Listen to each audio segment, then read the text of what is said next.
nga bonkwatira ku kyange kye baali bamanyi tulina okuvaawo nti nze olw'olumu ne mwannyinaze yankubako nankuba nemugamba okumukuba sikusobola naye nali mu kufumba n'obuugi n'ense n'obuugi ne mbumuyiira gamba nali muntu oba mugamba nga ninga bano bagamba tokwata ku kange oba tokola ku kyange kati ebyo byemmanyi bye nawulira era bye mpulira nakati naye abantu bwe ŋŋenda ewaffe mu kyalo ne kati eno gye nina obuweereza ng'embalala ng'eggomba baŋŋamba oyina laavu nina omukwano mungi eri muntu munno ennyo kati nga gwe booli wano bwe naamalanga kati bwe tumaze okubeera ffenna bw'ovaawo nga nkusabira omusajja oyo ayitibwa Kabaka Dawudi olumu Bayibuli egamba nti basajja banne baali bagenze okutabaala bagenze ku lutalo nga bano olutalo ye n'asigala emabega teyasigala lwekyo kye yakola naye njagala nkulaga Sitaani nga bw'akozesa abantu nti bw'asigala emabega n'ayambuka waggulu ku kasolya nga bono gaba mu kalina aba atunulira bw'ati nga bono b'otunulira obwakabaka bwo nga bono bw'olabalaba alengera Katonda by'amuwadde n'alengera omukyala anaaba omukyala oyo anaaba ayitibwa Basheba kati bw'amulaba Sitaani kyenkugambye nti atuma tagenze ku lutalo ne banne asigadde emabega afunye eri idle mind eri gye bagamba is a devil's workshop omuntu yenna ali idle alengera omukyala anaaba okumulengera nga tamutumya ng'agabanga bamboya eri mudduke mundeetire omukyalo gwaliwo gwenda byanaaba bwe yatuuka namuga nti ng'oli mulungi bannange kyokka weewuunye Kabaka oyo Dawudi eri bali mu lutalo bakuba ogenda n'okumanya ekirala ekibi nebbawo oyo omukyala naye yali ku lutalo ayitibwa Uliya mu Luganda oba Uraya mu Luzungu naye yali ku lutabaalo kitegeeza abasajja ab'amaanyi eri mu Lunyankole balina kye bayita enkwatangabo ab'amaanyi baali ku lutalo omusajja asigadde ewaka mu kusigala ewaka afunye idle mind devil's workshop atandise okukola ki okulengera ebigenda amangu ago n'omukyala amutumiza amutunuddeko ate atandise omuganga oli mulungi nze sikulabanga banange Basheba wakulirawo weewuunye okumanya Sitaani mubi Bayibuli etugamba Kabaka Dawudi yalina abakazi ebyo naye kaakati mu ebyo ebisatu yatunulira Basheba ng'alabanga agamba ono tabanga nayo eyo balinnya eyo emmandu etera balinnya kaakati amala omulaba asala amagezi agamufuna amubuuza oli mufumbo nti omwami oyo anti Uliya aliwa nti ali ku lutalo n'agamba kati ndooza n'amugamba ddayo kuba kyali tekikkirizibwa mu Isirayiri nti okutwala omukazi ku mpaka nti wadde wo ŋŋenda mukuggyako nedda kati Kabaka addayo munda omutima eri emmandwayo gy'ogambye atandika okulowooza engeri gy'afuna Basheba alowoozezza afunye ntya Basheba omanyi kye yakola ng'akwata peeni n'olupapula byava dda era buli b'owulira abali mu kukola ebintu abantu baabikola dda ng'awandiika nti nze Kabaka Dawudi nkuwandiikira gwe omukulu w'eggye omusajja gwe bayita erinnya bwe bati bwakutuukako mujjeeyo emabega gy'abadde mujjeeyo mu bataliyani eyo eriwo eti mujjeeyo mu special force muleete ku mission eno eriwo muteeke wali we gavugira okiraba kakati munange walinga bukumbi n'obusaale muteeke mu tageti y'ekiso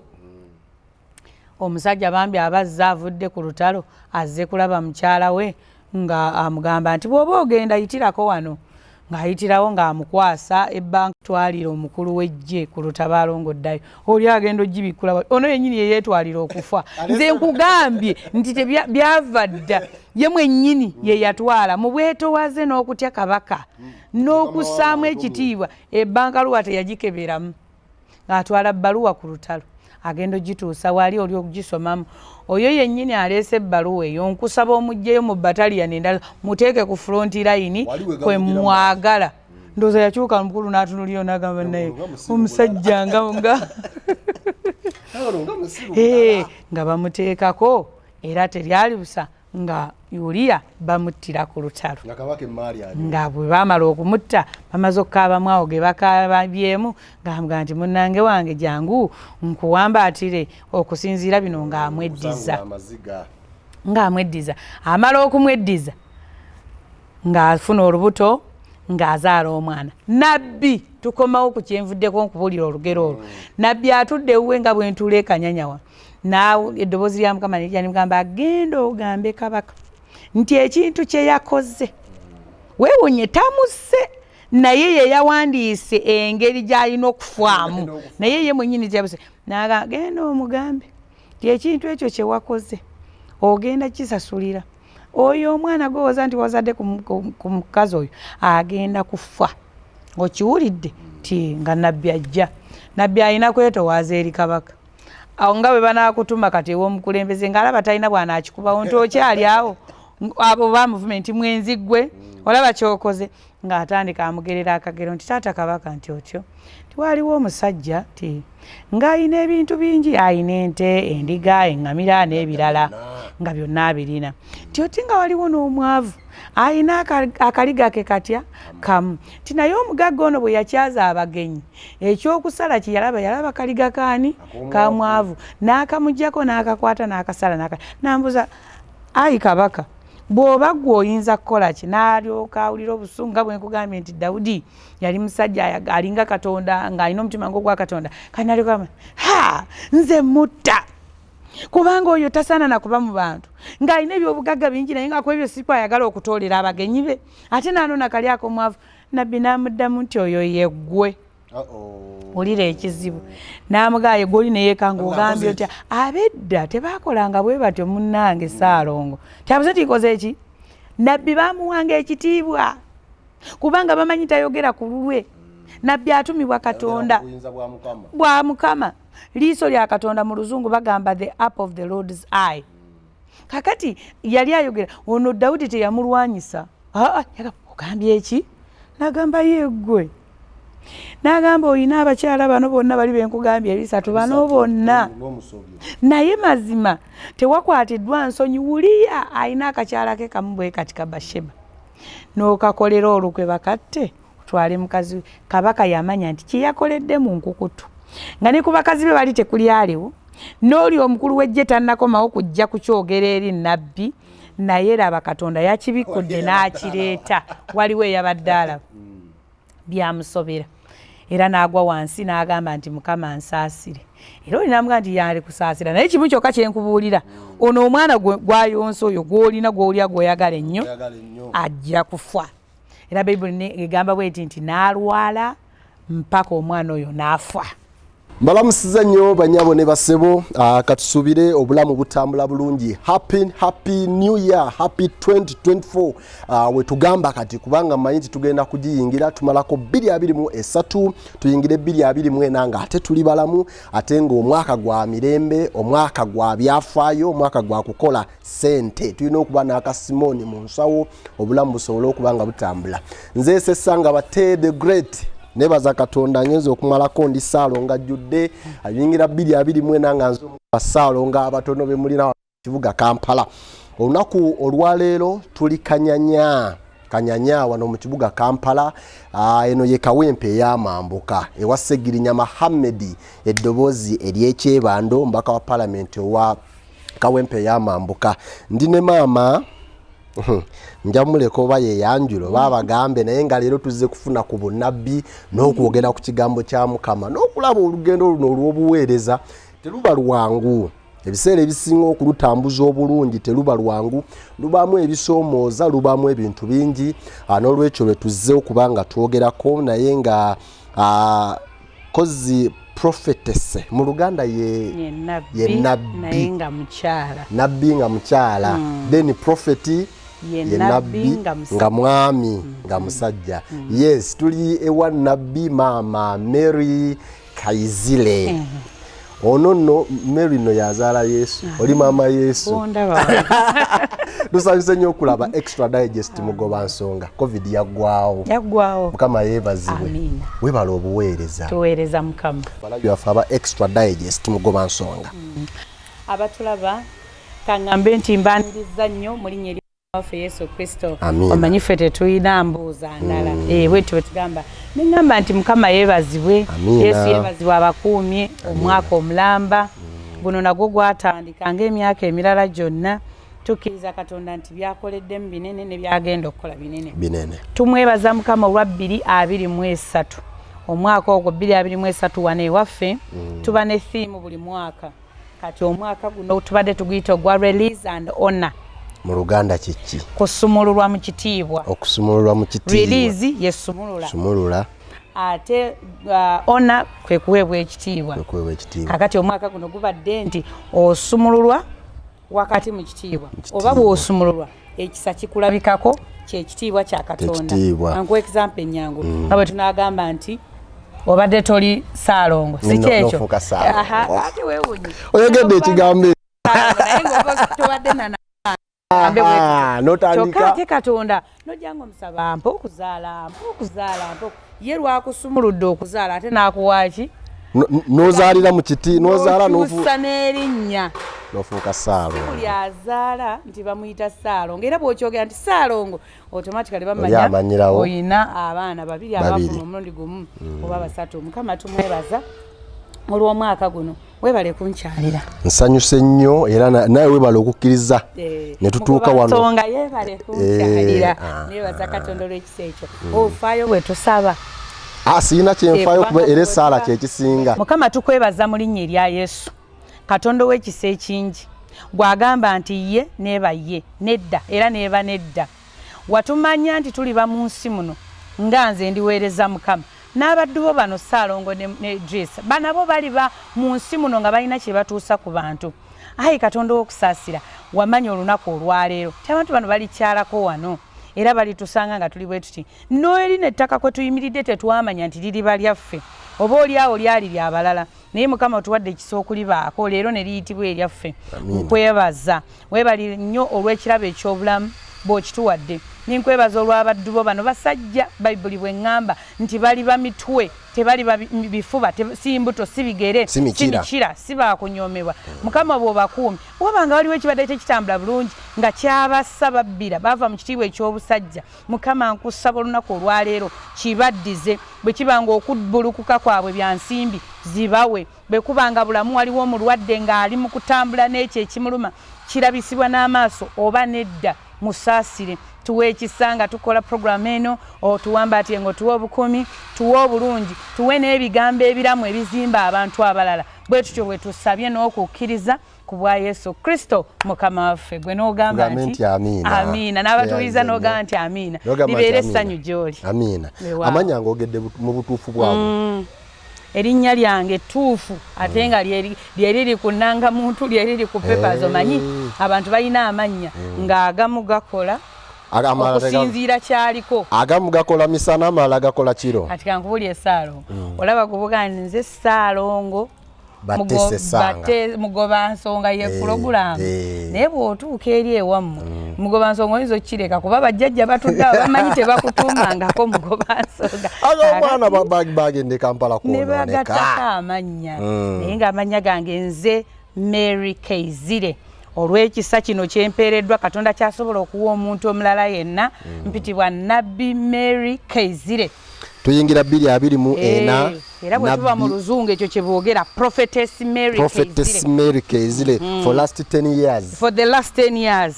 Mukama yakyusa and we are still moving. Ate mu kitiibwa kya Katonda mu maanyi agaddala. Enteekateeka tulaba wani tugenda kulya ku mmere.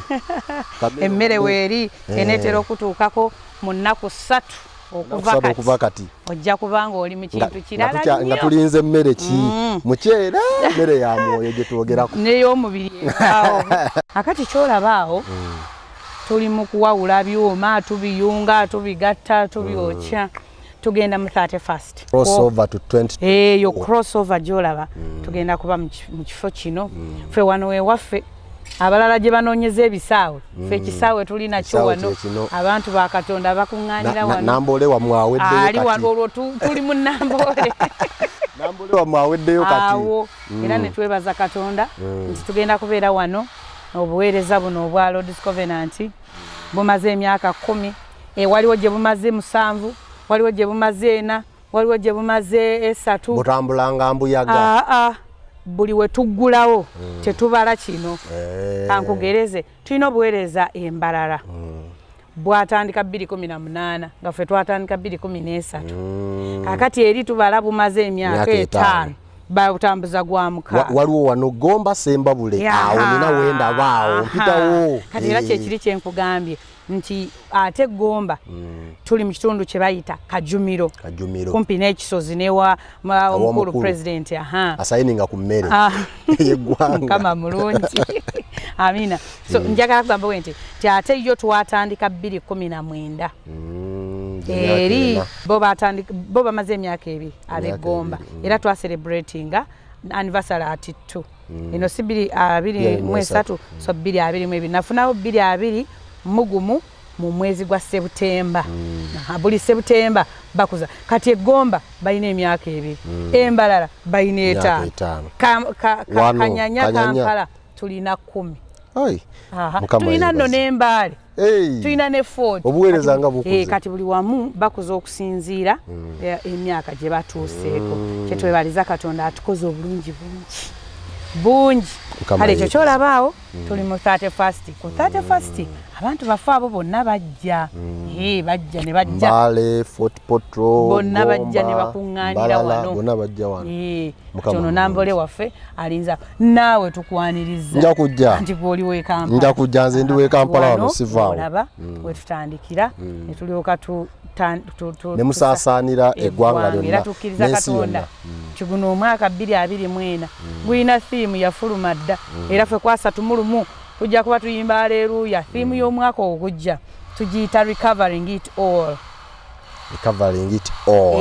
oyina byowafiirwa ebyakuyitako byogana emyaka gyagenda subiri kuweddemu you are recovering the years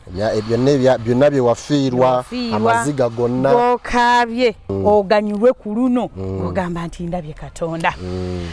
bwe tuba tutandika theme y'omwaka tuba nekyawandikibwa kwe tukijja kati recovering it all gye ndi mu kugamba kuliko ekyandikibwa ekigamba nti waliwo emyaka egyaliibwa zikawumpuli enzige kati tulinamu ne covid waliwo emyaka egyafa omusana Katonda atusaasire bw'agamba nti ndibaddiza emyaka gye mwafiirwa egyali egy'obulwadde egyali egy'enzige ebimera ebyafa mwaka guno tugenda kubanga tuli wano nga tugamba Mukama tuddize byonna bye twafiirwa naddala Yesu era Katonda akuwa ekisobeere mu kifo kino ojja kulaba Katonda bw'akuddiza entuuyo byonna byogamba nti tuyanidde bwereere otuuka ku muntu nagamba tuyanidde bwereere naye ze ntera bagamba yogera mpola kubanga ate olina obulamu waliwo yateganira obwereere nga kati bamuyita omugenzi naye gwe okyali mulamu alina obulamu asuubira byonna okutuukirira nga 31 Desemba mu maanyi mu kinyusi mu ssanyu mu kuyimba mu kujaganya ne mu kusaba okw'obunnabbi ate tunagenda okuva mu kusaba nga tufulumira mu kitiibwa nabbi wangi taata mpulira ebintu bingi omuntu okuba nabbi okuba omubuulizi w'enjiri ye evangelist omuntu okuba pastor omuntu okuba ebigambo bino mbyawula ntya kubanze gye tubeera mu ghetto babigatta oli kyawunnyo okujja wano nakuyita pastor evangelist waliwo ba bishop mpulira ebintu kegamba bingi tubyawudde tutya as we move on anyway kyenyinza okugamba waliwo besigenda kwogerera nti nange bwe mbanoonya bambula naye ate ensi beetegeere ennyo sigenda kwogerera Reverand tali mu Bayibuli Reverand alimba kristaayo neno gyali simanyi ne mbalokolewa ndowooza bateekawo sigenda kwogerera Faaza bonna bawulira ne bwaba wabalokole nga yeeyita bishop nze sigenda mwogerera ngenda kwogerera abo bokka Bayibuli beeraga evangelist so ate gubitandikidde wabikati ndowooza gwe bomanyi bw'otandika nabo kantandike ku kimanyiddwa ekya buli omu omusumba oli bwaganizi pastor kitegeerekeka omusumba mu luzungu ye pastor ye musumba kakati oyo nsobola omwogerera ali mu Bayibuli waliwo kiri kye weesibako evangelist ye omubuulizi mubuulizi w'enjiri tabuulira buli kimu okoma nti omubuulizi kibula waliwo omubuulizi w'emikolo atandika emikolo waliwo omubuulizi w'obufumbo naye najaga nze ndi evangelist w'embaga nze ndisinga oba ndikojja naye mubuulizi wa bufumbo akati manyi pastor nemmanya evangelist omubuulizi w'enjiri nemmanya teacher abo batera n'obutayogera omusomesa w'ekigambo obiwulira kati ekikola omubiri gwa Kristo kye tuyita omubiri gwa Kristo ekikola obuweereza 5 era bw'osanga bigenze mu 6 7 8 9 ebyo birala biri ebi 5 akutandikira ekyosinga okumanya pastor ye mubuuli ye musumba evangelist gwoyogerako mubuulizi wa njiri kirina okuggwayo gy'abuulira njiri otyo ne wabaawo teacher gwenva okugamba musomesa wa kigambo ekya bayibuli si mawulire naye nkutwala ku wookuna aposo era buli gw'oli ayeeyita aposo oyo aposo bamuyita mutume omutume w'ekigambo nga bamutumye ng'oli mutume alina kutuusa ekyo era muno mu Buganda wano mu njogera ya wano bagamba nti omutume tebamutta kubanga yatumiddwa butumwa ajja n'akubuulira niyeddirayo kati togamba nti tewali byogedde ngukwatidde wano oba osse mukyamu ono yatumiddwa waliyo yamutumye kati oyo ye mutume n'ennabbi nabbi yasemba waggulu kati simanyi oba yasemba waggulu oba kisinzira oli ekitiibwa kye saagala kontana n'abaweereza ba Katonda nabbi yasemba waggulu nekikufuukira ekizibu kyasemba yati asooka atya naye nga mu nkola entuufu nga tewali awakanyiza nabbi ye yasooka endagaano enkadde ejja eraga Katonda bwe yayagalanga okwogeranga n'abantu be ng'atuma nabbi genda ogambe kabaka kati singa ffe tutuukira President Museveni naye ogenda nojja ne bakugamba Bishop Gundi yayogedde dda kati nga gwe byoyogera oyiwansaana okumazzi oba otegedde naye kyalibadde nti Katonda yavadda ng'atuma bannabbi ndagaano enkadde be bajjudde mpaka mu mpya ate abantu kye batamanyi kyova olaba batutanka ne bagamba ebyo byali byadda bannabbi baali badda nedda ssebo bannabbi ne mu ndagaano empya be baalanga Yesu nti alizaalibwa tetuva mu mazaalibwa nabbi ye yalanga nabbi Isaaya bw'ojja osembera Bayibuli netugamba nti Simyoni yali muweereza wa Mukama ne nabbi omukyala Ana nabo baali mu yeekaalu nga balinda omulokozi era lwe bayingiza Yesu we bati nkwegamba waliwo ensi gy'oyingiramu bonnabbi ne bawulira ne bagamba ono omuntu ayingidde nga wanjawulo ono si mwana bwana ono aliko ekintu ekyenjawulo baamala kuwulira kati mbonnabbi mu ndagaano empya mulimu bannabbi ba Debora bali mu nkadde bakyala ate ba Ana bali mu mpya bakyala kati ekirabo ky'obunnabbi si kya buli omu si kya bulijjo mu njogera ennyangu si kya bulijjo n'olwekyo twebaza Katonda nti ebyo ebirabo ebina bye ngenda okunnyonnyola bikumalire obulungi tutegeere obulungi bwabyo tutegeere bwe biddiŋŋana oleme kuba confuse biri ebirala oli bibuuza bannyini byo sibitegeera nnyo Katonda be yatuma oba abaabyetuma abaabyetuma yambo katugende Mukama akumpeera omukisa nkwaniriza mu kifo kino ekitukuvu kino mu linnya erya Yesu mpulira obulamu bukyuse obulamu bukyuka mpulira obulamu bukyuse obulamu bukyuse bukyukire ddala era mmanyi naagenda okuva wano nga siri kyekimu nga bwe nazze nkyukire ddala ntegeera ddi nti nze ndi pastor ntegeera ddi nti ndi evangelist ntegeera ddi nti ndi teacher ntegeera ddi nti ndi apostle oba ndi nabbi kwagani nze mba prophet kale nze ndi musajja kale katutandikiraawo ebirabo byo bitegedde biri 5 tebaddamu kwongerako ekyomukaaga ekyomwenda ekyemmeka biri ebirabo 5 ebizimba omubiri gwa Kristo nga bwe nkunnyonnyodde twaliwo abasumba ababuulizi b'enjiri evangelist teacher omubuulizi w'ekigambo b'omusomesa waakyo then ne wabaawo apostle omutume n'ennabbi ebyo ebirabo era bw'otuukanga awantu nga ebikozesebwa birala obyebuuzanga naye kati kyenyinza okugamba nti otegeera ddi Katonda yakigaba si kya buli omu Katonda yakigaba wakati nze sijja kugamba okujjako abantu ab'emirundi ndowooza nga 2 be bayinza okukisoma obusomi yes omusumba nga ekigambo bwe kitambula tuli mu Luganda tetuli mu Luzungu omusumba nga bw'okiwulira kitegeeza kulunda okusumba oba okulunda era abasumba abasinga babatwala nti balabirizi babeeranga babudaabuda. Kati kyosobola okisoma kibanga bw'onoosoma obwa kansala wava dda nga toli kansala ne bakuyigiriza nti omuntu bw'ajja akaaba omukola bw'oti, ajja nga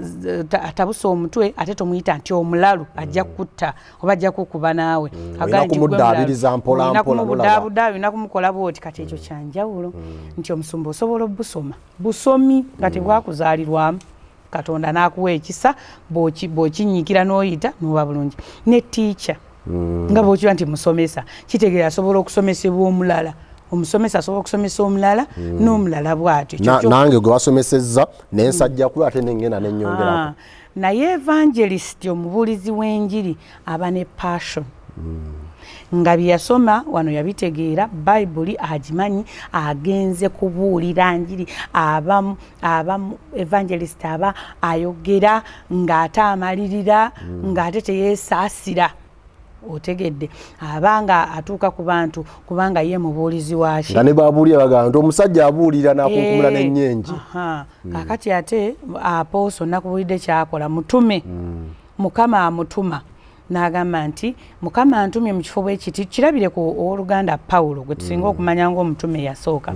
Yajjanga n'awandiika ti nze Pawulo omutume wa Mukama nkuwandiikira ggwe Tito nga nkutegeeza nti kino Katonda kyatugamba, kino Katonda kyatugamba. Oba ontegedde? Oyo ye mutume. Kaakati ne wajja wabaawo nabbi ekisa ekiri ku nabbi Katonda yekka yamulonda, talondebwa bantu. Tuswagamba nti musimbe layini tulondemu nabbi awo ani anaabisobola. Obeera otomedde kubanga ekisooka ffe mu bonnabbi ekintu kye tukola si kiyigirize. Singa kyali kiyigirize baali kugambye nti bw'oyingira ng'onoolagula otambula bw'oti ogenda bw'oti. Katonda yennyini ayogera gy'oli, n'ojja naawe n'ogamba omuntu n'omugamba nti Mukama ngamba ti omukyala gw'olina ti wamusigula ti oli gye yali. Oyogera bituufu oba wakyakulabirako? Tutandise kati okulagula kuba gwe ndi naye wano ayinza okuba gw'alina. Kati otegedde kyegamba osobola okujja hani omugandi wamusigula naye oli gwe wamusigulako yasigala akaaba ge maziga gano ebyali mu Bayibuli. Mu kiseera ekimu jjajjaffe Ibulayimu Bayibuli egamba nti n'atuuka nga kabaka ka Falaawo ayagala kumutta, kaakati ng'ate amutta naye ng'ayagala mukyala we. Ibulayimu omanyi kye yakola? Yatuuka n'agamba nti Saala si mukazi wange, kiki nti mwannyinazi mwannyoko nti n'agenda mu maaso n'amutwala nga mukyala we. Falaawo n'amutwala kubanga mwannyina, naye mukiro aba yeebase nga malayika wa Mukama atuuse n'amugamba tokwata ku Saala, oyo gw'oyagala okukwatako muka Ibulayimu. Era yakera kunkya n'amugamba oyagala kunkola ki? Nakubuuzizza n'oŋŋamba nti tewali kiriwo, ono mwannyoko oyagala kunzisa. Ekyo nno kitegeeza ki? Ibulayimu yalimu okutya. N'abantu ennaku zino bwe batyo bakola ne bakugamba nti oyo afande, nti oba oyo gundi, nti oba alina obuyinza mu mikono gye, weesanga nga kaakati olina kuta kyonna oluusi nga nakikyo n'okita si mu bulungi, naye ng'ogamba olw'okukuuma obulamu bwange kino kankite. Ekyo nno Ibulayimu kye yali akoze, yeegaana Saala n'agamba nti oyo nno gwe mumusibako sinaki si muganda si mukyala wange wabula oyo mwannyinaze. Kale ekyo nno kye njagadde okugamba mu ngeri bweti nti ebirabo bino ebitaano bye nkugambye ate weewuunye waliwo Katonda baawe ebirabo bibiri. Yes. Ekyo kyo kisoboka Katonda n'akikuwa. Kankugereze nze kunze ebyabalala sibimanyi. Bwe ndi wano ndi muyigiriza wa kigambo omukuukuutivu. Naye nga bwe nkugambye nti okuyigiriza ekigambo osobola okuba nga baakuyigiriza. Kati nze kindeetera okuba nga ndi muyigiriza wa kigambo bulungi. Nali mukyala mu Seventh Day nga sinaba kujja eno mu Pentecostal. Nali mukyala mu Seventh Day era nga nabatizibwa era nga mpeereza nako. Kaakati naveeri nga banjigiriza nnyo Bayibuli. Balina n'akatabo kaba bakayita nti enjigiriza ya Bayibuli. Kaakati naveeri nga ndi nurtured bibirikali era nga nzize mu kugenda mu bulokole buno nga ndi muweereza wa Katonda kubanga ndi mu advent nga maze okukyusibwa nenfuna ekisa ekimanya omwoyo omutukuvu bwakola ne Yesu atali mu kabokisi nti tayinza kufuluma n'agenda n'akola kyampa ekisa okubanga nsobola okuba omuyigiriza w'ekigambo kati njigiriza ekigambo meaning I am a good teacher. Ekyokubiri mbuulira enjiri nga bwe nva okugamba nti tulina amakanisa ngoloza tugaggulawo tugakola ekinnabbi ndi omu tubuulire enjiri tuli babuulizi ba kigambo tuli ba evangelist kakati nga bwe nkugambye ndi omuntu ula wano kanyanya oluusi n'embalala kati olowooza eri awalala bakola ki babuulira njiri bali owa myoyo babatiza n'ebirala byonna kakati ndi muyigiriza wa kigambo ndi evangelist ndi mubuulizi wa njiri mpozi nsobola n'okuba omusumba nti mbudaabuda era nze sifaayo olaba sifa ku bantu bampita nti hajati eyansanga onaŋŋamba salaamu aleku ne bambuuzaako olaba sisobola kukyawa abo naye ate ampisa omusumba era muddamu mangu ne mugamba nti wangi maama wangi ssebo sirina tabu nsobola okuba omusumba ndi mu budaabuzi mbudaabuda abantu era ngoberera ekisibo kyange mmanya abantu gye bali mbafaako n'ebirala bwe bityo kakati mukama nga bwaliwo ekisa n'enjamba ne tayito y'okumanya nti ndi nabbi wa Katonda gyolesebwa mbuulira abantu nuŋŋamya n'ebirala bwe bityo awo mu kwolesebwa awo tutandikira gwe nga gwe twogera ebintu bino gw'oli nabbi otegeera ddi nti gwe nti kati ndi nabbi? Nkubuulidde nkugambye buli ofiisi eno ey'obuweereza pastor apostle evangelist teacher prophet Katonda yatulonda akati wamala okubanga mukama atulonze abamu bayigirizibwa buyigirizibwa nako mukama aba akulonze kuba si buli omu yenna nti pastor ate si buli omu yenna nti apostle kakati mu nsi ey'obunnabbi ofiisi gy'oyagala njogerere bw'abanga nnabbi ffe tutambula n'obubonero era kwolabira nti ono ekyo osobola okulaba nga ggwe n'omanya nti ono nabbi wa Katonda ekiriisa nabbi bonnabbi bulaguzi olaba nga banagamba nti pastors oba is pastoring kati prophet prophesize nabbi wagize wano omunabbi nti oli alina omukyala ataliwe nabbi alagula Katonda akulaga ebintu ebitalabika n'amaaso oba n'ebirabika n'amaaso. Ngenda kuwa ekyokulabirako nyinza okugamba nti mwenda kikuba mirundi ebiri tugamba omuntu azze nga afunye accident ne mugamba nti olaba accident eyo gye wafunye nti it is reckless driving naye ng'omuntu yaliko kiri ekigamba nti bwe nali nva mu kyalo nga kati babadde mu Christmas gwe toli ojja kundaba kati nga yeesibye ku ekyo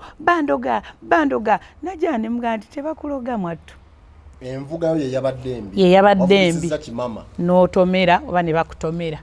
naye nga ye alina mu mutwe era kyayagala mugamba nti olina kulya obubi era yakweweredde kyekyawula nti nno nabbi otherwise omulala yenna bw'alaba accident omulogo waakuli bubi kino onaakuli bubi neiba gwe musala naye olusalasala oti gwe wakuwulira oluwanyi nti oli yayagala ku mukyala ku mwana n'omumumma te bye baagala ebyo naye mukama bw'aba akulaga nsobola okuganiga nti accident eyo teriimu ddogo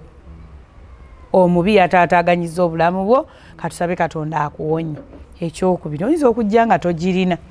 ng'oli mulamba nga bw'oli awo nenkugamba nti mukwano nti okufa kuli ku bulamu bwo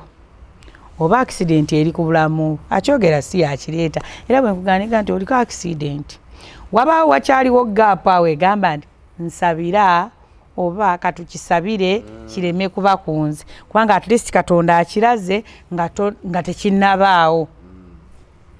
Kakati ekyo kyekikwawula ti oba bwe nkugamba bwe nti nekugamba nti munange ekintu ekyo si kyakuvaawo waliwo bye mbagamba nimbaga nti okufuuka okuliwo si kwakuvaawo mwekiri ne mu bayibuli nze sigunja byange nga nabbi Mary Kaizire tewali Katonda kyakulaga kyokola nkuweeyo ekyokulabirako omuddu wa Katonda ensi yonna gwemanya ayitibwa kabaka Dawudi eyakuba Goliath kati abasinga ebyo byebamumanyiiko n'abalala basobola okugenda emunda ne boogera ekigambo ekigamba nti waliwo bayibuli wegamba nti Katonda n'alaba Dawudi n'agamba nti ndabye omusajja a man after God's heart oba a man that has a heart like that of God agoberera the man with a heart after God kye bamumanyiiko naye ayinayo ekibi kye yakola era nabbi n'amugamba nti kyo kiriba omusajja oyo ayitibwa kabaka Dawudi olumu bayibuli egamba nti basajja banne baali bagenze okutabaala bagenze ku lutalo nga bano olutalo ye n'asigala emabega teyasigala lwekyo kye yakola naye njagala nkulaga sitaani nga bw'akozesa abantu nti bw'asigala emabega n'ayambuka waggulu ku kasolya nga bono gamba mu kalina aba atunulira bw'ati nga bono b'otunulira obwakabaka bwo nga bono b'olabalaba alengera Katonda byamuwadde n'alengera omukyala anaaba omukyala oyo anaaba ayitibwa Basheba kati bw'amulaba sitaani kyenkugambye nti atuma tagenze ku lutalo ne banne asigadde emabega afunye eri idle mind eri gye bagamba is a devil's workshop omuntu yenna ali idle alengera omukyala anaaba okumulengera nga tamutumya ng'agabanga bambo yate mudduke mundeetire omukyalo gwaliwo gwenda byanaaba bwe yatuuka n'amugaa nti ng'oli mulungi bannange kyokka weewuunye kabaka oyo Dawudi eri bali mu lutalo bakuba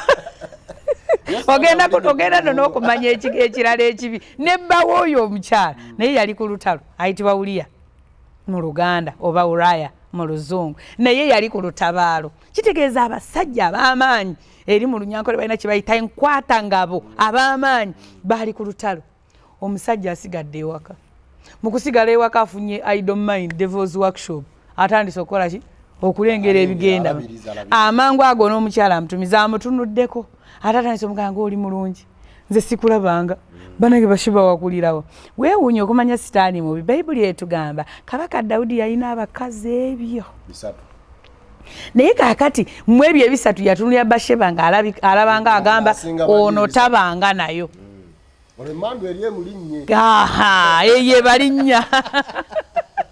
eyo emmandu etera okubalinnya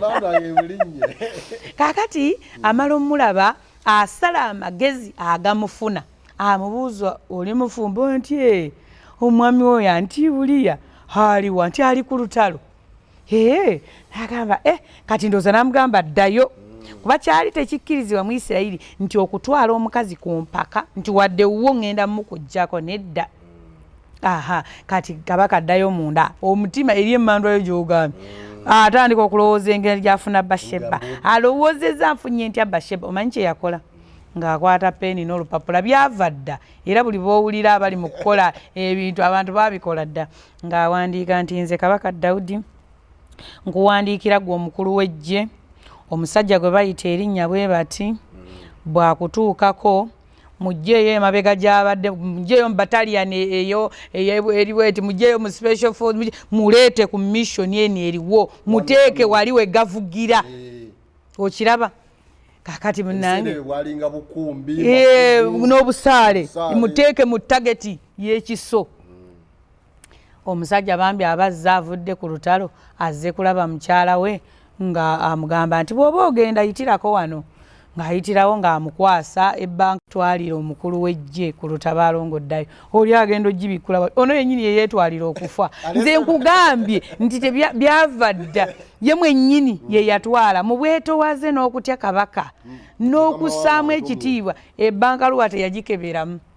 ng'atwala bbaluwa ku lutalo agenda ogituusa wali oli okugisomamu oyo yennyini aleese ebbaluwa eyo nkusaba omugjeyo mu bataliyani endala muteeke ku front line kwe mwagala ndowooza yakyuka mukulu n'atunulira n'agamba naye omusajja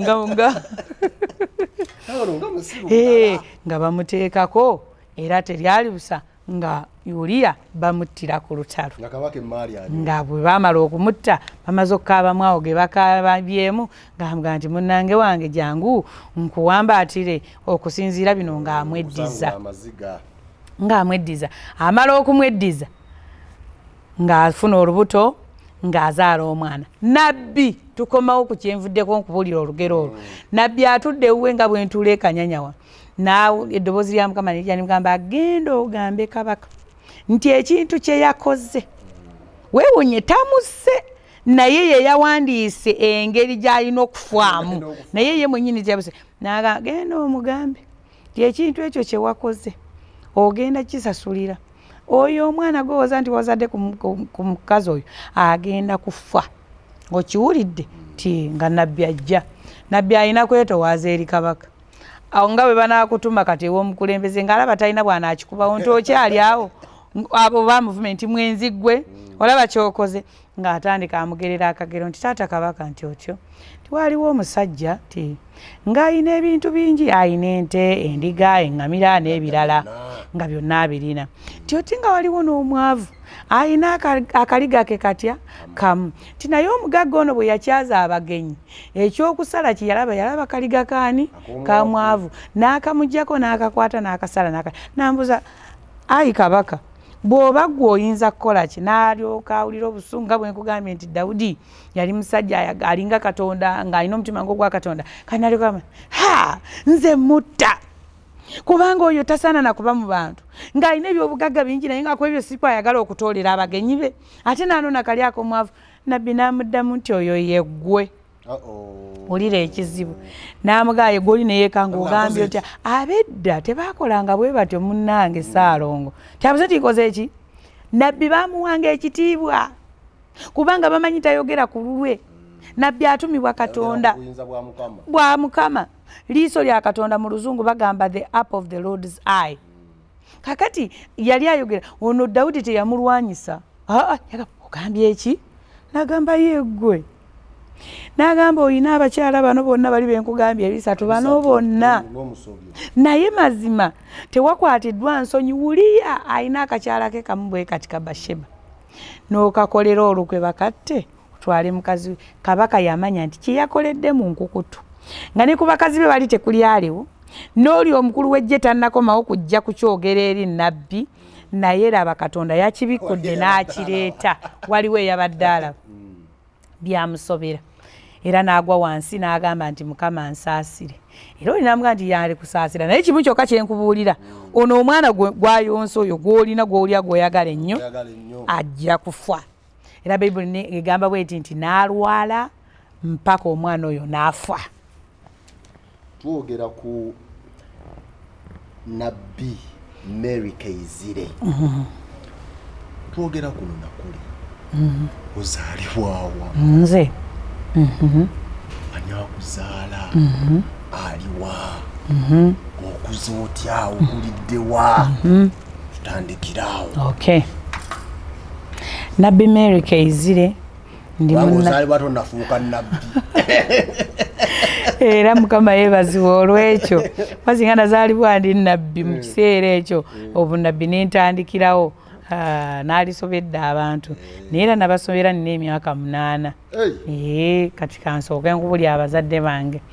Nabbi Mary Kaizire ndi Munnayuganda kyoba osooka okumanya omanyi bw'obeera mu bino ebitongole batandika okugamba oli Murundi oli Munyarwanda oli Mukongo nabo bantu naye kyeŋŋamba nze ndi Munnayuganda ndi wakuno nzaalibwa mu buzaale kye baŋŋamba twazaalibwa Mwankole naye nze ŋŋenda okutegeera bwe nti ng'abantu bwe bategeera neesanga nga ndi Nakasongola awo dakiika zange 45 mba ku kyalo era n'okudda wano baana okudda wali n'okudda akati omwami anzaala erinnya teryawukana nnyo na lyange yali ayitibwa Grace Kaizire pastor si musumba n'akamu n'omukyala era nzaala bw'ayitibwa bw'atyo nti Joyce Kaizire bazadde bange bombi nabasanga awo omwami taata wange ye yawummula 1997 maama wange ye waali era mulamu ate ye muweereza wadde si mu Pentecostal nga kati nze bwendi yewa no Church of Uganda naye nga yaweereza mu kkanisa eyewaffe ku kyalo era ye musumba waayo maama musumba n'omwana musumba n'abalala okuzaawo nze ndi mwana wa kuna ekyo kye nnina okugamba ngoberera abalenzi basatu nze ndi namba 4 mu maama ne taata mu maama ne taata kati naye n'omulenzi anzirako bwe tutyo bwe tutambula naye ffe ffenna tuli abaana 8 tuli enzaalo 8 maama wange Naalongo ne taata wange yali Saada bweza nnyo akati ndi mwana wa kuna era enzaalo 8 naye abaana 9 kuba mulimu abalongo kituufu enzaalo 8 abaana 9 kati wabo bebanzaala zadde bange mbakugambye nakulira awo era siina njalo kwanza eggambi nagenda okutegeera ng'ekyo kyekyalo kwetuli nakasongola era munnaye nenkulira awo Katonda nga bwali ow'ekisa nemba nga nafuna okusoma taata wange yali muweereza wa mu magye nga bano abalala bonna b'obalaba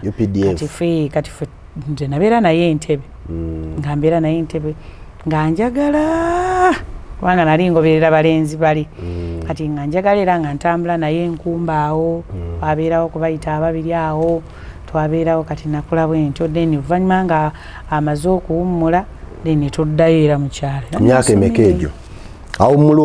otegeera bulungi awummula ntegeera bulungi nalina emyaka 14 nalina emyaka 14 era awe waffe we baamuteeka bowulira bakwogerako kati anti tuyonayagala nti akaana ako nkuyita akaana ngamba luli eri akaana ako kaali bwe kati biki byowulira bakwogerako ebyobuto magezi nti wali osaza nga kabiri ekyo nti ne mu kyalo eyo gy'owulidde gye gaaje nasomera mu biro ebyo natuula P7 1994 natuula P7 94 era mu kyalo ekyo eyo nga bw'ogiwulira by then nti nze nalina 7 94 nakasongola RC mu kiseera ekyo baali bagiyita wenatuulira P7 ne record gyeri magezi nafuna 7 kyempulira nafuna 7 aggregates 94 nakasongola mu ssomero ly'omu kyalo awaali tewali nti waliwo nti wadde bino ebyoluzungu byempulira nti kati babba nti kingoyina kusoma n'oyita kwa RC bagiyita nakasongola RC ssomero lya Catholic so it is nakasongola Roman Catholic school eryawo nakasongola mu town. Nina ebibuuzo ebyalizzeeko bibiri naye bijja kukubagana kanso kekimu kuba kyekisooka ekyokubiri nakye sikugambye kye nakulampulira bibiri magezi ekyokubiri buyonjo nti ffe waffe mu kyalo ffe waffe mu kyalo ne bw'oyogera obwogeza erinnya Mary omwana wa wakawo nga bakugamba tokwata ku kikopo kye tokwata ku ssowaani ye tokwata ku lugoye lwe kubanga ne bwensanga awantu ne bwe waba wano e Kampala nga wano e Kanyanya bw'olabyewo nasanga nga wali togge buli kimu wali ebisaaniko wali emyala wali buli kimu ndi mukazi muyonjo kuva nga ndi muwere kati ekyo kye bamanyira bw'oyogera waliwo jjajja wange alina ekigambo kye yateranga okukozesa ng'agamba nti obulwadde obwo bwe walwala obw'obuyonjo bubi nnyo ng'agasi ye gwe walwala obulwadde bw'obuyonjo nga tamanyi nti you can maintain up to this level ye yali akyogera bw'atyo ng'akimanyi nti nze ne bwe ŋŋenda okusula awantu nnyinza okujja ng'omugenyi ne weesanga nga ndi buli wamu nina okwera nina okulaba mu kiyungu waakiri ebintu okubyoza waakiri ki kati ne mama wange akimanyi obuyonjo era n'abaana bange batera obbagamba ne babagamba naye mmwe era bw'abaamu ng'omuntu si muyonjo nga bagamba naye gwe ate wavaawa gwe toli mwana wa Mariyamu nga balaba Maria kyali kirala nnyo n'omwana kati baali bamanyiko ebintu bibiri ti ndi mukazi muyonjo kugaye ne bwe ngenda kati ewammwe Saalongo nfuba nnyo okulaba nti olw'okuba eri mu ffumbiro ebigenda okuvaayo nange binkwatako bannange nina okumanya ekyo kyekizibu kyange nga ndi mukazi muyonjo okuva mu buto nakula bwentyo twalina zikeesi zaffe zino zebabajjanga mu miti nga kikeesi kibajje mu miti niye nga nkuzingira engoye zange mu keesi eyo n'ogamba nti ono omwana ntuuka ku ssomero n'abasomesa ne babeera ku bunkenge tikyajja ne mugamba kati nayo batyo bayita abolugezigezi era bakimanyi bwekyo era ffe batugamba nga olugezigezi olwoyo anaalyoolowooza ayinza obutalya nti nga nze ntunulya ekikopo kya plastic edda twalikozesanga ebikopo bya plastic naye nga nkitunda bwe nti ne wana awali obukoloboze ndaba oba wali akaddugavu kali waba obuddugavu awo akakono wano wookwata nga nino kiyonja kati nze bamanyi nti nali mukyala mwana muyonjo ate nga nina amagezi ebyo bye basinga okummanya ebirala byonna tolina kyowulira ebirala mbiwulira ebyo naye ate ebimu mbiteeka ku maama katugambe nti ndi mukazi musabi nemu okuyingira mu 7 side nali mukazi musabi nakati ndi mukazi musabi kati naye ekyo nakiyigira nnyo ku nnyabo nakiyigira nnyo ku mama wange buli kaseera oli akwata essimu n'asaba akwata akadomola n'asaba agenda ku buliri n'asaba kati nakula bwentyo yatandise nakusaba tulabye nga tutandika n'okusaba kati bwetutyo yatuyigiriza bwatyo bukya ku macanga wakatunuza bwetyo munye nakugamba saba n'ofuluma ng'olina gy'agamba sooka okomewo saba nga tonnagenda kati nakula kati nkimanyi nti ndi musabi naye nkimanyi nnyo nti nakiyigira ku maama wange ye yaluŋŋamye okumanya nti omuntu asaba agenda okulya asaba ffe tumala okulya mwetolaba nti bw'oba ogezezzaako katugezesa alongo oyinza okusaba nga ogenda kulya naye gwe okimanyi nti bw'omala okulya osaba nteeka wali suwaani owummuza wali ng'otambula ate noffe tusaba lwaki akuyita kwebaza agenda n'atugamba nti weebaze mukama okuba nti bw'olidde emmere etambudde bulungi nekka otherwise yalibadde ofuna ekizibu n'okyokola n'okaaba n'olambaala wali nga balina osooka okukulongoosa kati ffe tusaba nga ogenda kulya n'osaba nga omaze okulya kutukuyita kwebaza kale nno ebyo byemanyi ebisinga obukulu bye baali bantegeerako ennyo Eddalu nalina ng'omwana omulala yenna nalina eddalu naye eddalu sigamba lino ng'ababuukabuuka naye nali muntu nga bw'onkwatira ku kyange kye baali bamanyi tulina okuvaawo nti nze olw'olumu ne mwannyinaze yankubako nankuba nemugamba okumukuba sikusobola naye nali mu kufumba n'obuugi n'ense n'obuugi ne mbumuyiira gamba nali muntu oba mugamba nga ninga bano bagamba tokwata ku kange oba tokola ku kyange tokwata kake kati ebyo byemmanyi bye nawulira era bye mpulira nakati naye abantu bwe ŋŋenda ewaffe mu kyalo ne kati eno gye nina obuweereza ng'embalala ng'eggomba baŋŋamba oyina laavu nina omukwano mungi eri muntu munno ennyo kati nga gwe booli wano bwe naamalanga kati bwe tumaze okubeera ffenna bw'ovaawo nga nkusabira nyinza n'okutwala eddaala ne nkubuuza oli otya omwaka gwagendedde gutya bamanyi nti ndi muntu alina omukwano ofaayo eri abalala nnyo era waliwo lumu mama wange oba bakuyita geresa wano mu Buganda alina lumu bwe baali boogera n'agamba simanyi oba oli gaggawala oyina laavu nnyingi eri omuntu and love means giving mwe temumanyi na laavu mwe mulowooza sweet love darling atomulaya adakuba akama nti tuyingidde waawo kati mwe mumanyi laavu bigambo laavu si bigambo etambulako ebikolwa ekuwa bibuli wegamba nti Katonda bwe yayagala ensi n'okuwaayo n'awaayo omwana we laavu kuwa ate oba ne bwoba togiyimbye nti nze nina omukwano naye n'oba nga yegiva abantu bakumanya ne bamanya this person is loving kati ebyo byemmanyi taata afudde obulamu butera okkaluba naddala nga kannamu nsawo ng'ensawo tezitowa taata afudde obulamu obwo tebwali bwangu dadi waffe yafanze kamwa koogera nga nina emyaka 14 njita 14 kubanga nze birthday yange eri mu June kakati ate yafa mu April kati nali kumpi so I was 13 and wali oyingira 14 afa nkugambye ndi musini yatu kakati naye wali odduse wali osomye ng'oyanguye naye kakati awo njagala okubuuza osubirawo obulamu obulungi olaba n'olwaliro taata ng'afudde ne mba muyina byonna ekisooka ofiirwa laavu n'ofiirwa ne protection abantu bye batamanyi ofiirwa omukwano n'ofiirwa n'obukuumi omanyi okubeerawo ng'owuli oli insecure taata taliiwo tolina n'akulwanira ntalo tewali nga bwe nkugambye kati nze nali ne mwannyinaze nga twetwala muddako waali anjagala okukamala naye kaakati twali twetwala sigwe kana kere ayagala ennyo kaakati nga balina okutuyimirira wakati buli kaseera era bwe yafa ne ng'awo taata ofudde ani anaddamu okunzijjako gundi kubanga namanyanga nti essaawa yonna nkomerawo ate akeekomawo kati taata tebyali byangu I dropped out of school kozi yagenda mu lutalo luno lweruwero baalimu ate nga bibamaanyi abaaliwo nno mwe baana b'abalwanyi ankuveeko amaddala ekyo ekigambo nali sikimanyi nakiwulira ngenze mu Mbalala ffeno twali tumanyi na kubyenjoyinga naye bwe nagenda Embalala eyo ab'Embalala baali baboola kubanga nze bwe njogera Oluganda tomanya nti ndino Munyankole akati bwe nagendayo nga bamboola bagamba oyo avudde Buganda akati babyogera ennyo omuntu omu bwe yajja n'awulira erinnya eryo nagamba muleke tusooke tubuuze omwana ono gye yava sajja mukulu mu magye mala omubuulira byo nagamba Mukama Katonda nti omwana w'abalwanyi era yayogera bw'ati mulidde ssente wano eno bwogerwako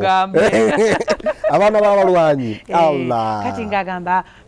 ono mwana w'abalwanyi era ye yanjogerera obulungi n'agamba bali bino byonna bye mbadde mumuteekako ne mbadde mwogera ekyo mukiveeko ono mulala bwentyo nensobola okubaayo akati era bwe yavaawo nenva mu ssomero yali atuweerera tujje mu ssomero tuzza awaka nfumbiddwa ebintu bigenze nga bwe byagenda byonna byogera bya mangu ago go gaali mangu kubanga muzeeyi waffe bwe yafa waaliwo abantu abaaliwo abamu nga bali Kampala abamu nga bali Luweero omanyi bw'obeera e Nakasongole Luweero oba owulira dde e Kampala kati waaliwo abantu abaaliwo nga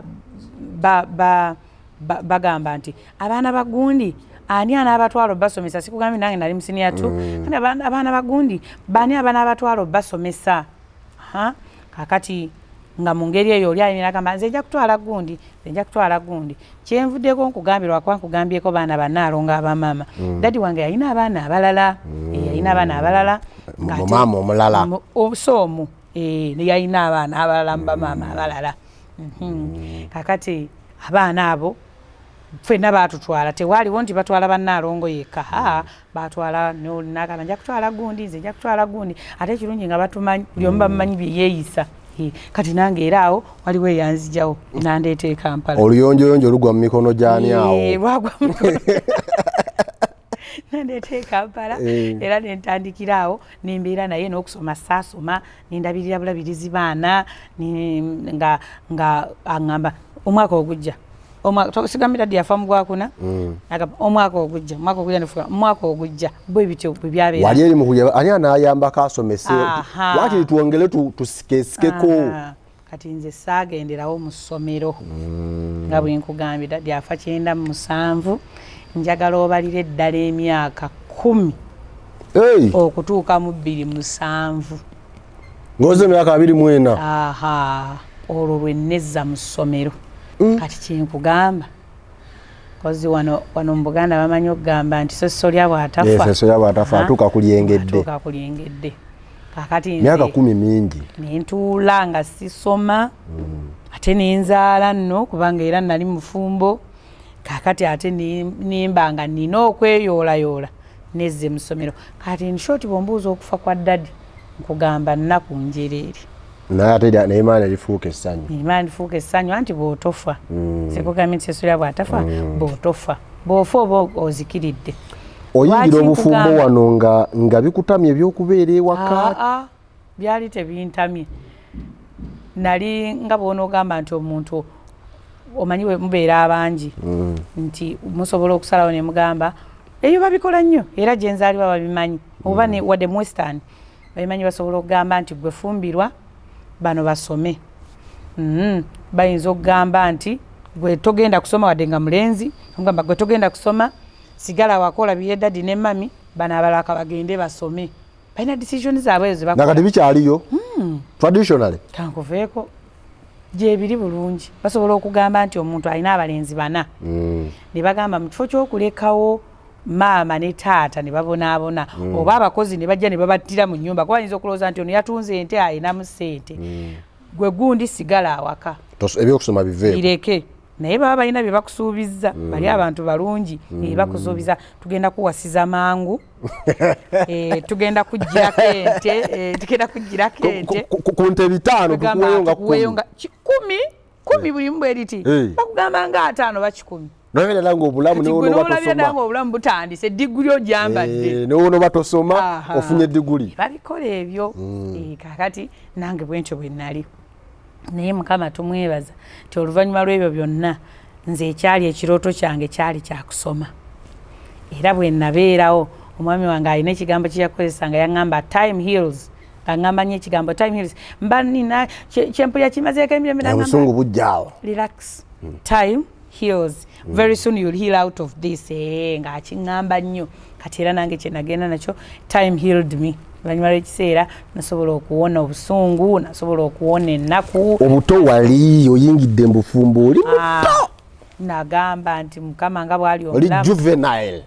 mulongereze era tetubyogera kyova olaba ne kuno bwe kuti mbasaagala nakubyogerako oba omuntu agenda gamba yafumbirwa ayineneka ogambye otya bamutwala batya difayiromenti tteeka lyali terinajja ayinza okubuuza lyali terinajja gwalimu akaki yagenda naani akyaliwo omulayo mukujjukujju awo n'afayiringa obeera wano nga bakuleetedde maama mwaka bwe guti wakola omusango naye omusajja yayogera ekigambo n'agamba naye eyali abuuzizza yali ndowooza ye muntu nga wa mirembe kati ffenna ne tuyimusa omukono kati agenda agamba nti waliwo omukono gwendabye wali oli omulala atunagamba naye naawe bwe babanga ate babuuza ebibuuzo ebyamakulu omuntu atasoma talina kyasobola kwogera kiryawo toli authentic okwogera ku kino oyinza okwogera ebitakwatagana kati amala okyogera jjajja wange yali mu meeting omwo yajjanga omukyala ku saidi ya taata kyava mpita nava mu meeting obusungu abuzze nenkaaba kati najja nsangayo nambuuza Mariam zuukuka bwali kiro nambuuza olina ekikubulako ku mutwe kunze nga ki nagamba olina ekikubulako tinedda kiki ekikulowoozesa nti bw'oba tolina kikubulako tosobola genda n'osoma nemugamba otyo kati amala okizza bwatyo wali wenkugambire nti nedropinga nenfuluma essomero nerabidde okugamba nti nali mu ssomero ly'amagye kati mu biro ebyo nali mu ssomero ly'amagye genosale yajja ku ssomero okwo nakasongoleyo mu ame n'atuula siniya 4 kati bw'atuula siniya 4 nga ffenna twewuunya afande ebintu byali birungi era bwe yajja okutuulira mu ssomero eryo ebyendya byakyuka twali omuceere twalyanga ennyama eza buli kaseera ne mugamba singa buli mwaka wajjayo omukulu omu najja kati nange kyenva nziza ebiroozi ninga naye afande sale yajja n'atuulira mu ssomero lino nga mwendi siri mulalu nti bagamba bambi bamuloga oba bambi yafuna accident nti mulamu ekyemyaka gyokka bwe kiti nze nga senkana n'afande sale nga nnyingira essomero neŋŋamba nti ekyo ekigambo kye munjogeredde ne kye mwogedde nti obutasoma nteeka okugenda nsome so genosale yakuinspiringa okuddayo neŋŋamba nteeka okuddayo nsome nali mu siniya 2 awo tata we yafiira ate nga ye atuula siniya 4 nga musajja mukulu kati neŋŋamba nti ye nga yajja n'atuula nange ŋŋenzi antandika bwe ntyo nga nzirayo okusoma olw'ekisa kya Katonda netuula siniya 4 nensala n'enviiri nenkuba ekikalu nengenda mu ssomero eryawo obulenzi baliyita mu Lusa Academy nentuula munnange ne siniya 6 we nagituulira era mmanyiddwa ndi ogiwaayo biri emeka olulya siniya 7 oddayo okusoma 27 naddayo okusoma nasooka nga bwomanyi banga aswalaswala mukatiiza awo mpola kati ngende mu adult and continuing ngende wanga ndi bwentyo paka we nayambala amaanyi nensala enviiri nenyambala uniform nenjikuba n'ekikalu nenjetunulamu nga ddala nnyumye amawulire tegalinajjaga walimu enazeyo nenzirayo nensoma kama nansaasira mu 2007 awo mucogamu nentula senior 6 ku university ate nga ntegeera olulimi olwo niwe balimpadde free education naye nga si Makerere nali nteekwa okukola nagamba nga nze okukula n'okutegeera kwange nawulyanga Makerere tombuulira kasozi k'abayivu nga siwulira kirala oba mukono waliyo biki oba wa nga mmanyi ekintu kimu Makerere era nasoma buli asoma amalira Makerere nga tageti yange egenda Makerere era nensomera Makerere era Mukama nemwebaza nintikkirwa nenebaza nnyo Mukama olw'okukkiriza ekirooto kyange okutuukirira. Olungo olina bameka? Abaana basatu. Era nze nina abaana omu yekka yataala bakasozi k'Emakerere. Eno kuyonsa biki bupampa ng'obikuluuta gwali kusomera. Naddala ng'Emakerere wonna nazaalirayo babiri. Kati Ngobalabirira otya? Nabazalanga nina taata waabwe ate mbalabirira bwomu. Ino genda ku ssomero simanyi nakola bigize n'akaana pampa kukyusa ebiseera pampa zaaliwo simanyi. Ekigambo kino Ssaalongo. Simanyi oba mu bitabo byo gwe biwasoma wakitomerako naye nsobola okikugamba lokale. Bagamba abakyala tulina two robes oba entegeereyo y'emirundi ebiri. Nti ffe abakyala otulaba. Nsobola okuba nga bwe tuli wano ndaba. Tolaba nti tuli wano. Ndi mukuulira ebifo ebweru era mbiwulira nti n'ebyuma bye bali mu kusiba. At the same time nkimanyi bulungi nti nina okumaliriza wano omutima gundi waka abaana bali mu holiday nina okubaawo nga tebanneebaka. At the same time ndi mu kulaba owooluganda ntadde ku kamera. Kyokka naawe nkutaddeko ebirowoozo era buli lw'okyuka mmanya either omugongo okooye oba olina ky'oyogera oba waliwo ekikola. Abakyala yeffe abasobola okubeera nga ndaba TV ate eno bwenfumba tebereza obwongo ne bubala ne mmanya nti bino byensiika bwenti bitwala eddakiika 5 bw'oba nga tolimu bano bannakijanga gyabalireka ne bisirira nsobola okuba nga nkola bwenti ate nga ndaba amawulire ninga na bino mbibalirira nenteekamu era omuceere nentabula bwenti bwe mpulira nga gukwata amaaso nengajjayo era ate nentunulira omuceere ate nentabula ng'ate nnyonsa. Akakabadi bakalina abakyala ffe tetuli foko ng'abasajja bwe babeera one way road traffic babira ngandika nawe nkyalina byendowooza. Omwana ayinza okujja n'amuta taata ng'alina kyasoma kama lwakitondeka n'addayo layini n'emwerabira n'eri gy'abaddeko n'addayo waggulu mbadde kuzizinga n'akomawo. Abaami tebasobola abasajja oli bakubisa nnyondo naawe sibakubye nno naye nkubuulira ojja kibuuza okirabe tife abakyala oyinza okuba ng'oyonsa kati gwe weewuunye ffe Katonda yatukola oyinza okuzaala omwana